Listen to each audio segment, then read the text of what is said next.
안녕하세요. AWS 서밋 온라인 코리아에 참석해 주셔서 감사합니다.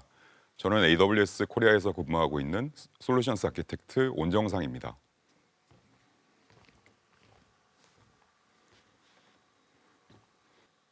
이번 세션에서는 작년 말 리인벤트 2019를 통해서 공개된 세 가지의 완전히 새로운 AWS 서비스인 AWS 아웃포스트, AWS 로컬 존스, 그리고 AWS 웨이브랭스에 대해서 말씀드리고자 합니다. 첫 번째로 AWS가 어떤 이유로 클라우드를 고객에게 더 가까이 가져가려고 하는지, 두 번째는 AWS 아웃포스트가 무엇이고 어떻게 구성이 되며 여러분이 어떻게 활용하실 수 있는지 말씀을 드리겠습니다. 세 번째는 AWS의 새로운 글로벌 인프라인 AWS 로컬 존스에 대해서 말씀을 드리고 현재 어떤 산업에서 활용이 되고 있는지 알아보도록 하겠습니다. 네 번째는 5G 엣지 컴퓨팅을 위한 AWS 인프라인 웨이브랭스에 대해서 말씀을 드리도록 하겠습니다. 마지막으로는 오늘 소개해드린 서비스들을 어떻게 활용하실 수 있는지 말씀을 드리면서 마무리를 짓도록 하겠습니다. 클라우드를 고객에게 더 가까이가 이번 세션의 큰 주제인데요. 모든 워크로드를 지원하기 위해서 AWS의 컴퓨팅 플랫폼이 어떻게 진화하고 있는지, 그리고 왜 클라우드를 고객에게 확장하고 있는지 말씀을 드리겠습니다. 현재 AWS는 22개의 리전과 70개의 가용 영역, 그리고 200여 개의 엣지 로케이션을 가진 글로벌 인프라를 구성을 하고 있고요. 그 위에서 175개 이상의 서비스를 제공하고, 이러한 인프라와 서비스는 스타트업부터 엔터프라이즈, 그리고 정부와 공공기관까지 매우 다양한 산업의 워크로드를 운영하는 플랫폼으로 사용이 되고 있습니다. AWS는 사실상 모든 종류의 워크로드를 모두 지원하는 플랫폼을 제공하는 것을 목표로 삼고 있고요. 이것을 크게 5가지 범주로 말씀드릴 수 있겠습니다. 첫째, AWS의 전용 하드웨어인 나이트로 시스템을 기반으로 정상급의 성능과 보안 그리고 기술적인 혁신을 제공하고 있습니다. 둘째는 이러한 시스템을 기반으로 가장 폭넓고 심도 있는 플랫폼을 약 275개의 인스턴스 타입, 컨테이너 서비스, 그리고 서버리스 컴퓨팅으로 제공을 하고 있습니다. 세 번째, 고객분들이 좀 더 쉽게 애플리케이션을 개발하고 서비스를 사용하고 그리고 좀 더 쉬운 방법으로 비용을 절감하실 수 있도록 지속적으로 플랫폼 개발에 투자를 하고 있습니다. 네 번째는 고객분들이 미션 크리티컬한 엔터프라이즈 애플리케이션을 클라우드에서 운영하실 수 있도록 지속적으로 인프라를 혁신을 하고 있습니다. 그럼에도 불구하고 여전히 로컬 데이터 센터에서 운영되어야 하는 워크로드가 남아 있는데요. 이번 세션에서는 이 중에 5번째, 여전히 로컬 데이터 센터에서 운영되어야 하는 애플리케이션들을 지원하기 위해서 AWS가 고객과 더 가까이 가는 서비스들을 제공을 하고 있고, 이 서비스들에 대해서 말씀을 드리고자 합니다. 첫 번째는 AWS 아웃포스트입니다. 리인벤트 2018에서 최초 발표가 되었고요. 작년 말 리인벤트 2019에서 공식 출시가 되었죠. 현재 대한민국 서울 리전에서도 서비스를 시작을 해서 많은 고객과 파트너분들이 관심을 가지고 계시는 서비스입니다. 여전히 온프레미스에서 동작해야 하는 애플리케이션들은 어떤 것들이 있을까요? 이런 워크로드에는 크게 2가지 특징이 있습니다. 첫째, 네트워크 지원 시간이 민감한 워크로드입니다. 이런 애플리케이션은 아주 낮은 지원 시간을 요구할 뿐만 아니라 그 범위가 매우 일정하고 예측 가능해야 합니다. 이렇게 미션 크리티컬한 요구사항을 맞추기 위해서는 애플리케이션이 동작하는 물리적인 위치가 중요하죠. 지원 시간은 결국 거리와 네트워크 구성 복잡도에 비례하기 때문에 워크로드를 온프레미스에 둘 수밖에 없는 요인이 됩니다. 두 번째로는 로컬에서 데이터를 처리해야 하는 워크로드입니다. 보안 규정 때문에 사용자 데이터가 건물이나 지역을 벗어나지 못하는 그런 경우가 있습니다. 다음은 현장에서 대량의 데이터를 생산하고 저장하고 실시간으로 처리해야 하는 그런 경우를 말씀드릴 수가 있겠습니다. 앞서 말씀드린 특징뿐만 아니라 다양한 이유로 여러 기업들이 여전히 온프레미스의 데이터 센터를 유지하고 계십니다. 그중 상당수는 데이터 센터를 클라우드와 연결해서 하이브리드 클라우드를 운영하고 계시는데요. 이러한 구성은 사실 현실적으로 여러 가지 문제점을 발생시키게 됩니다. 첫 번째는 IT 인프라 구성과 운용 그리고 유지 보수입니다. 실제 발주, 배송, 설치 그리고 그 위에 인프라 관리 소프트웨어 설치, OS 설치, 데이터베이스 설치 이런 다양한 소프트웨어 스택을 다 설치하는 것까지 생각하신다면 실제로는 수개월이 걸리는 작업입니다. 설치 완료 후에는 운영인데요. 추가적으로 발생하는 업그레이드를 확인하고 패치를 적용을 해주셔야 되겠죠. 여기에는 각종 소프트웨어와 펌웨어들이 포함이 되어 있는데요. 여러 벤더들의 하드웨어와 소프트웨어가 결합이 되는 그런 환경이기 때문에 이것들의 디펜던시를 관리하고 시험하는 경우도 상당히 많고 관리의 오버헤드로 작용을 하게 됩니다. 그리고 이런 유지 보수가 발생할 때 서비스 다운타임도 고려하지 않을 수가 없죠. 그래야 하기 때문에 직접 인프라를 운영한다는 것은 결코 쉬운 일이 아닙니다.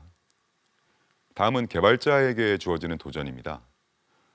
서로 다른 플랫폼으로 운영되는 하이브리드 클라우드에서 운영되는 그런 애플리케이션들은 결국 서로 다른 API와 도구를 사용하실 수밖에 없고, 그렇기 때문에 개발 환경과 애플리케이션 파이프라인도 분리가 될 수밖에 없습니다. 각자 보안을 구성하는 방법도 다르기 때문에 이것은 개발 비효율뿐만 아니라 운영 리스크로도 작용을 할 수가 있는 것이죠. 이러한 요인들은 결국 비즈니스 효율을 떨어뜨리는 요인이 됩니다. 그렇다면 하이브리드 클라우드를 유지하면서도 이러한 문제를 해결할 방법은 없을까요? 앞서 나열했던 문제점들을 해결하려면 클라우드와 동일한 수준의 인프라를 구성하고 온프레미스와 클라우드를 일관성 있게 운영을 하면서 동일한 서비스와 API를 사용해서 애플리케이션을 개발하고 동일한 도구로 자동화, 애플리케이션 파이프라인 구성, 그리고 보안도 동일한 방법으로 구성하는 방안이 필요하겠죠. 이러한 환경이 모두 마련된다면 하이브리드 클라우드가 가지는 여러 문제점들을 해결할 수가 있을 것 같습니다. AWS 아웃포스트는 AWS, 단지 EC2와 EBS뿐만 아니라 AWS 자체를 온프레미스 데이터 센터로 확장시키는 솔루션입니다. AWS 아웃포스트는 이것을 달성하기 위해서 위전에서 사용하는 것과 동일한 하드웨어, 동일한 소프트웨어, 그리고 동일한 컨트롤 플레인을 고객의 데이터 센터까지 연결을 하게 되고요. AWS 아웃포스트는 완전 관리형 서비스입니다. 이것은 AWS가 직접 아웃포스트의 소프트웨어 업데이트를 배포하고 직접 패치를 수행하고 직접 하드웨어와 소프트웨어를 모니터링하고 만약 고객의 아웃포스트 렉에서 문제가 감지가 된다면 AWS 데이터 센터에서 발생한 문제와 동일하게 취급하고 관리한다는 것을 의미합니다. 마지막으로 사용자 측면에서는 아웃포스트를 사용하실 때 AWS 위전과 동일한 인터페이스와 API를 사용하실 수가 있습니다. AWS 아웃포스트는 이렇게 생겼습니다. 퓨전 42U 크기의 렉이고요. 주문하신 컴퓨팅 서버와 스토리지가 완전 조립된 상태로 최종 설치 위치까지 AWS가 직접 배송을 합니다. 렉이 설치된 후에는 전원과 네트워크만 연결하면 곧 사용 가능한 상태가 됩니다. 고가용성과 신뢰성을 위해서 이중화된 전원 장치가 구비가 되어 있고요. 이중화된 토르 스위치와 또 추가 가용성을 위해서 예비 호스트를 구성하실 수 있는 옵션도 제공을 하고 있습니다. 렉을 닫으면 이러한 모습이고요. 아웃포스트는 구성 용량에 따라서 최소 5kVA부터 최대 15kVA까지의 전력을 사용합니다. AWS 아웃포스트는 두 가지 옵션으로 제공이 되고 있는데요. 첫 번째 네이티브 AWS 옵션은 앞서 설명드린 AWS 클라우드와 동일한 API와 컨트롤 플레인을 제공하고 있고요. AWS 컴퓨팅, 스토리지, 데이터베이스 서비스와 같은 AWS 서비스를 그대로 사용하실 수가 있고 AWS 프라이빗 링크를 사용해서 위전에 있는 아마존 S3, 다이너모DB 그리고 람다와 같은 서비스를 사용하실 수도 있습니다. VM웨어 옵션은 AWS 아웃포스트를 기반으로 VM웨어 클라우드를 직접 구축하는 것인데요.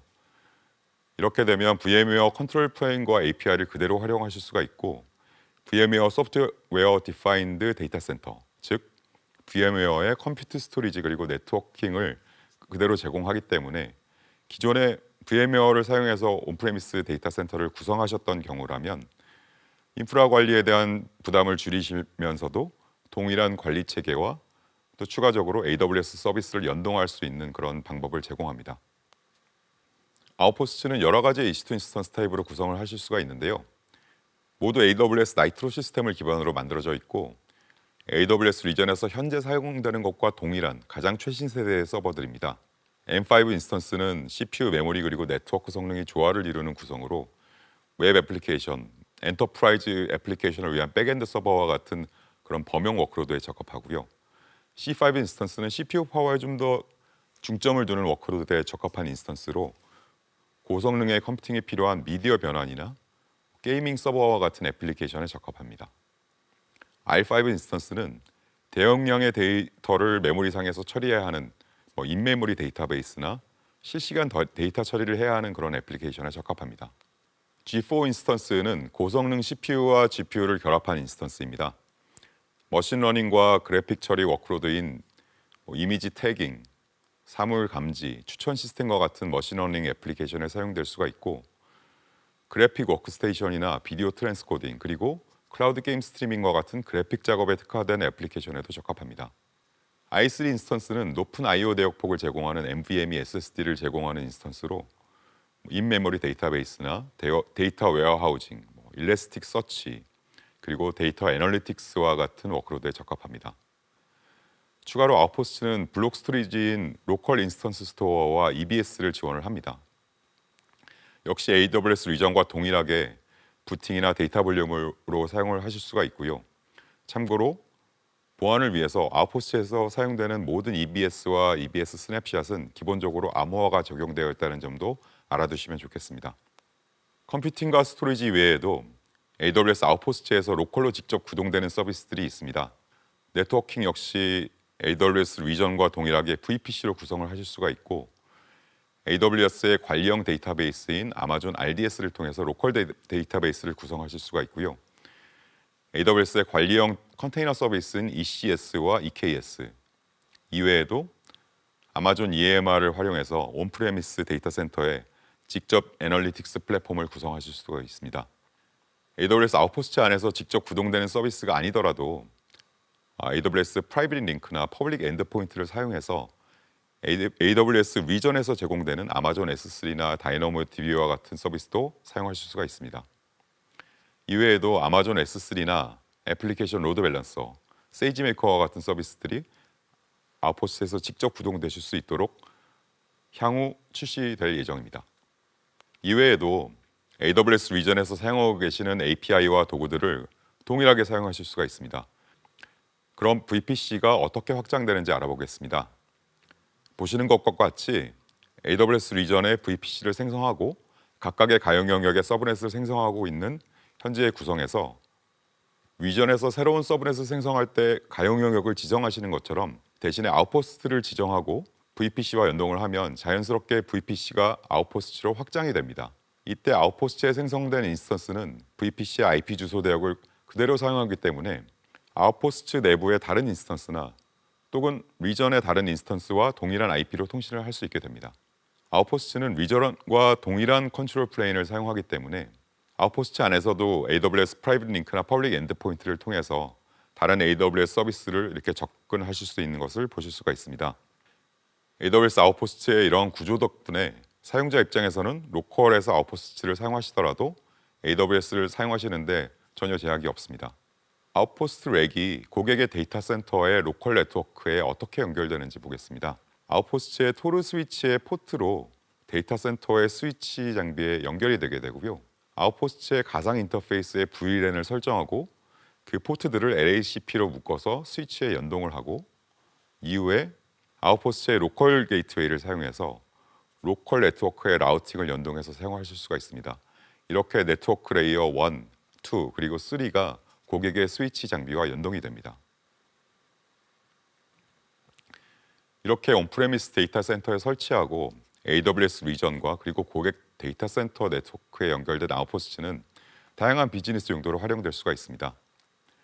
몇 가지 예를 들자면 제조 현장에서 사용되는 제어 시스템인 MES나 스케이다 시스템과 애플리케이션, 의료 영상 장비 및 시뮬레이션 시스템, 텔코 데이터 센터와 엣지에 배포된 VNF, 즉 가상화된 네트워크 장비, GPU를 활용한 미디어 인터테인먼트 산업의 그래픽 처리, 비디오 렌더링, 라이브 스트리밍, 그리고 GPU와 CPU를 활용한 로컬 머신 러닝 및 데이터 처리와 같은 다양한 활용 방안을 생각해 볼 수가 있겠습니다. 다음은 AWS 로컬존에 대해서 설명드리겠습니다. AWS는 현재 22개의 리전에 70개의 가용 영역을 가진 글로벌 인프라를 제공을 하고 있습니다. 대부분의 워크로드는 AWS 리전에서 도는 것이 적합하지만 일부 네트워크 지연 시간에 민감한 그런 최종 사용자들은 애플리케이션이 여전히 좀 더 가까운 곳에 위치하시기를 바랍니다. 큰 산업단지나 지리적인 위치에 많은 기업들이 모여 있고 대규모의 컴퓨팅 인프라가 필요하지만 정작 AWS 리전은 충분히 가깝지 않아서 이런 지원 시간에 민감한 애플리케이션을 수용하기 어려운 경우에는 별도의 IT 인프라를 직접 투자해야 되는 경우가 있습니다. 미국 캘리포니아 남부의 로스앤젤레스가 대표적인 경우인데요. 헐리우드 영화 산업에 관계된 대규모의 제작 스튜디오들이 모여 있는 곳입니다. AWS는 이러한 고객의 요구사항을 반영을 해서 각 기업들이 IT 인프라를 직접 구축하지 않고도 AWS를 활용하실 수 있도록 새로운 형태의 AWS 글로벌 인프라인 로컬 존스를 만들었습니다. AWS 로컬 존스는 이렇게 저지원 애플리케이션에 대한 수요가 매우 높지만 AWS 위전과는 거리가 멀리 떨어진 도시나 산업단지를 위해서 만드는 글로벌 인프라입니다. 로컬 존스는 AWS 아웃포스트와 마찬가지로 AWS 리전과 동일한 인프라, 동일한 도구와 API를 제공을 하고 있고요. 고객이 AWS 인프라와 서비스를 활용해서 저지원 애플리케이션을 배포하고 운영을 하실 수 있도록 구성이 되어 있습니다. 그래서 AWS 로컬 존이 제공하는 이점을 정리해 보자면 더 많은 엔드 유저를 바탕으로 저지원 요구사항을 가지는 애플리케이션을 제공할 수 있도록 만든 인프라이고요. 로컬 존스는 AWS 글로벌 인프라이기 때문에 다수의 개발자들이 사용하실 수가 있고 AWS가 직접 영향을 관리하게 됩니다. 그렇기 때문에 AWS 이전의 탄력성과 가용성 그리고 확장성을 그대로 로컬 존에서 경험을 하실 수가 있고요. 사용한 만큼만 지불하는 비용 구조를 가져가실 수 있습니다. 5G 네트워크는 오늘날 가장 중요한 토픽 중 하나입니다. 1세대는 아날로그 음성을 제공하면서 이동통신의 역사를 시작했고 2세대는 아날로그를 디지털 통신으로 진화를 시켰고요. 3세대는 여기에 데이터 통신을 결합해서 큰 변화를 이뤄냈습니다. 4세대 또는 우리가 알고 있는 LTE는 3세대를 광대역 데이터로 발전을 시켜서 고품질 영상 서비스를 가능하게 만들었습니다. 그렇다면 이제 우리 문턱에 있는 5세대 이동통신은 어떤 변화를 가져올까요? 5G가 가져오게 될 변화는 크게 세 가지로 얘기할 수가 있습니다. 사례를 통해 말씀드리면 초고화질 영상 데이터를 전송할 수 있는 초고속 고대역폭 네트워크, AR, VR이나 게이밍과 같이 매우 낮은 지원 시간을 요구하는 초저지연 네트워크, 그리고 스마트 센서 네트워크와 같이 단위 면적당 매우 많은 장치들이 연결되어야 하는 초연결 네트워크를 예로 들 수가 있겠는데요. 이렇게 각각 다른 네트워크 특성을 모두 만족시키는 것이 5G라고 생각하실 수가 있습니다. 국제이동통신 기구의 5G 목표를 보시면 이렇게 높은 수치를 제시를 하고 있는데요. 이것은 현재 4세대 이동통신 규격인 LTE와 비교했을 때 비약적으로 높은 수치입니다. 5G는 이것을 어떻게 달성하고 있을까요? 5G의 높은 요구사항을 만족시키기 위해서 상당히 다양한 기술들이 사용이 되고 있지만 대표적인 몇 가지를 아주 간략하게 설명을 드리면 첫 번째는 무선통신 기술의 진보입니다. 5G는 mm웨이브 스펙트럼이라고 하는 그런 높은 대역폭의 주파수를 활용하는데요. 높은 주파수 대역을 사용하면 단위 면적당 더 많은 데이터를 실어보낼 수가 있고 더 넓은 주파수 영역을 사용할 수 있기 때문에 이전보다 더 높은 대역폭의 데이터 전송을 실현하실 수가 있습니다. 다음은 안테나 기술입니다. 매시브 마이모 또는 다중익력, 다중출력 안테나라고 하는 것인데요. 모바일 디바이스를 직접 타겟팅하는 여러 안테나들의 배열을 사용해가지고 무선 연결성을 대폭 높일 수 있게 됩니다. 그리고 기지국에 대한 기술입니다. 5G는 보다 다양한 형태의 기지국들을 적절하게 배치해서 장치의 연결성을 확보하고 서비스 품질을 높여주는 기술입니다. 두 번째는 네트워크 가상화와 통신망에 사용되는 장비의 진화입니다. 오늘날까지 대부분 통신 장비는 전용 하드웨어와 전용 소프트웨어로 구성된 장비들이었는데요. 최근에 LTE 장비와 5G 장비에서는 이러한 전용 하드웨어 어플라이언스 형태를 탈피하고 일반 서버에서 구동되는 가상화된 또는 컨테이너화된 애플리케이션으로 진화를 하고 있습니다. 이러한 변화는 네트워크 구성 측면에서 유연성과 확장성을 보다 쉽게 확보할 수 있는 발판을 제공하고 있습니다. 세 번째는 바로 AWS 웨이브랭스가 연관성을 가지게 되는 항목인데요. 모바일 통신의 종단을 5G 엣지에 전진 배치함으로써 5G 통신이 제시하는 낮은 네트워크 지원 시간을 만족시키는 그런 방법입니다. 엣지라는 용어는 다양한 의미로 사용이 되고 있는데요. 5G 엣지는 통신망에서 좀 더 구체적인 위치를 가리키는 용어입니다. 이 위치에 애플리케이션을 배포하고, 즉 전진 배치함으로써 5G 사용자는 보다 낮은 지연 시간을 경험할 수가 있게 되는 것이죠. 이 그림은 아주 간단하게 표현한 모바일 네트워크인데요. 여러분의 스마트폰에서 앱을 실행하고 이 앱은 AWS 위전에 운영 중인 인스턴스에 요청을 보낸다고 생각을 해보겠습니다. 단말기들은 이동통신사 네트워크의 기지국에 무선으로 연결이 되고요. 이 기지국들은 다시 이동통신망, 즉 CSP 네트워크에 연결이 됩니다. 이 CSP 네트워크는 통신사가 운영하는 독립적인 네트워크입니다. CSP 네트워크까지 도달한 패킷은 통신망의 트랜짓 포인트를 거쳐서 인터넷망으로 연결이 되고요. 인터넷의 다양한 라우터들을 거치고 결과적으로 AWS 위전의 애플리케이션에 도달하게 될 것입니다. 말씀드린 바와 같이 단말기의 앱이 위전의 애플리케이션에 도달하기 위해서는 많은 수의 네트워크 단계, 즉 네트워크 홉을 걸쳐야 하는데요. 이러한 이유로 인해서 단말기부터 서버까지의 왕복 지연 시간은 수십 내지는 수백 밀리세컨드의 네트워크 지연 시간이 발생하게 됩니다.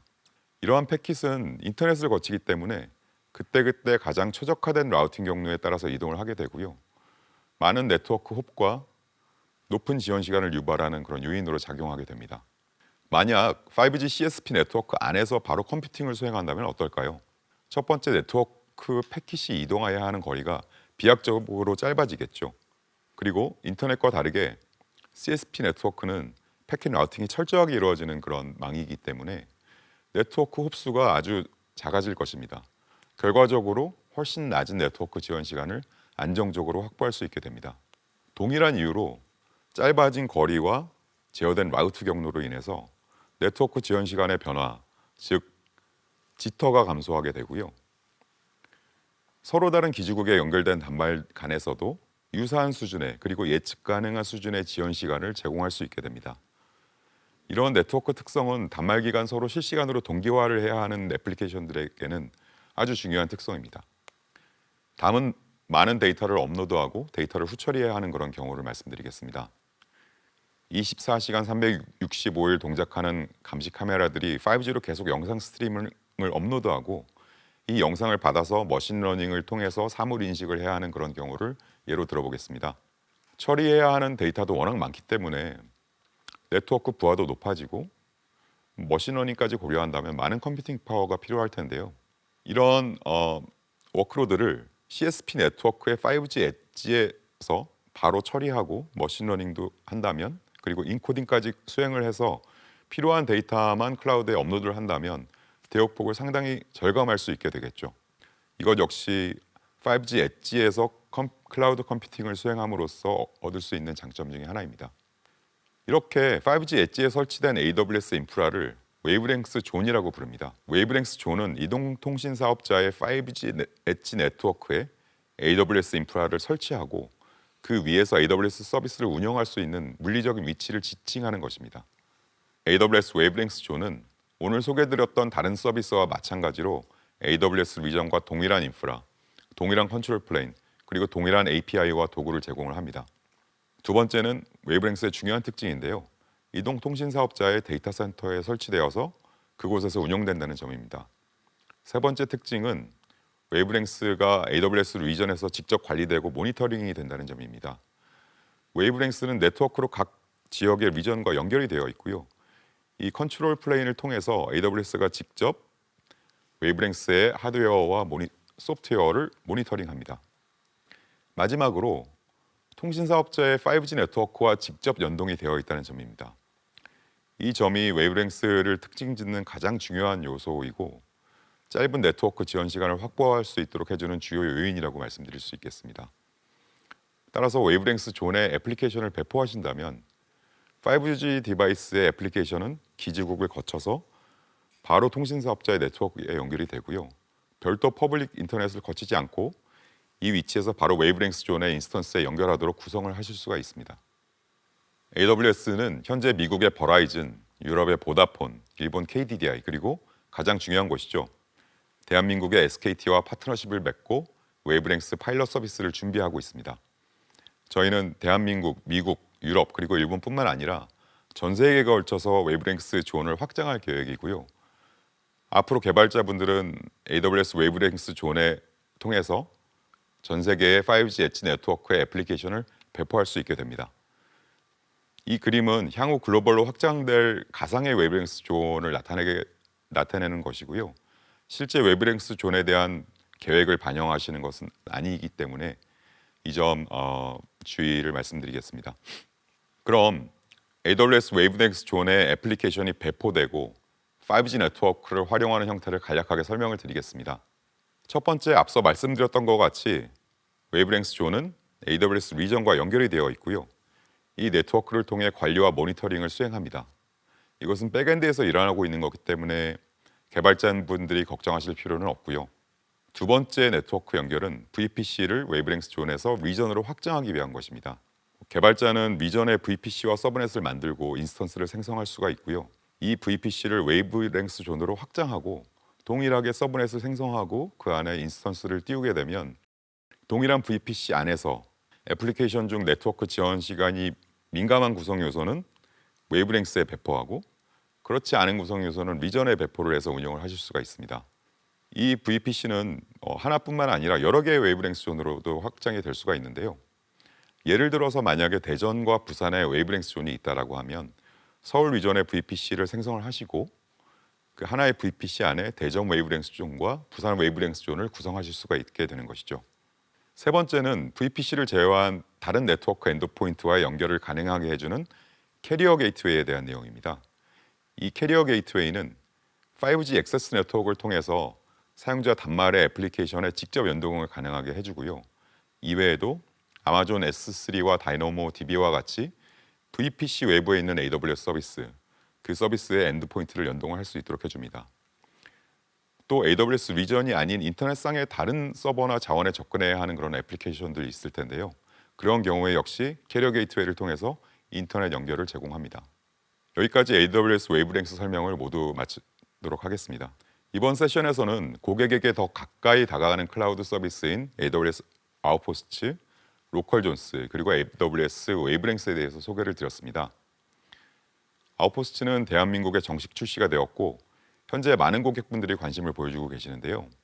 관련해서 더 궁금하신 점이 있으시다면 함께 일하시는 어카운트 매니저나 파트 매니저 또는 솔루션스 아키텍트에게 문의해 주시면 언제든지 도움드리도록 하겠습니다. AWS 로컬 존스는 현재 미국 로스앤젤레스에 구축되어서 서비스가 되고 있고요. 헐리우드의 영상 프로듀싱 및 다수의 미디어 엔터테인먼트에서 활용이 되고 있습니다. 지연 시간에 민감한 대규모의 워크로드를 수행해야 하는 그런 요구사항이 있으시다면 언제든 AWS에 문의해 주시기 바랍니다. 네, 마지막으로 AWS 웨이브랭스는 2020년 중에 공식 출시가 될 예정이고요. 현재 대한민국에서 SKT와 파트너십을 맺고 파일럿 서비스를 준비하고 있습니다. 웨이브랭스 존의 애플리케이션을 직접 배포하는 데 관심이 있으시다면 함께 일하시는 AWS의 어카운트 매니저나 파트너 매니저 그리고 솔루션스 아키텍트에게 언제든 연락 주시기 바랍니다.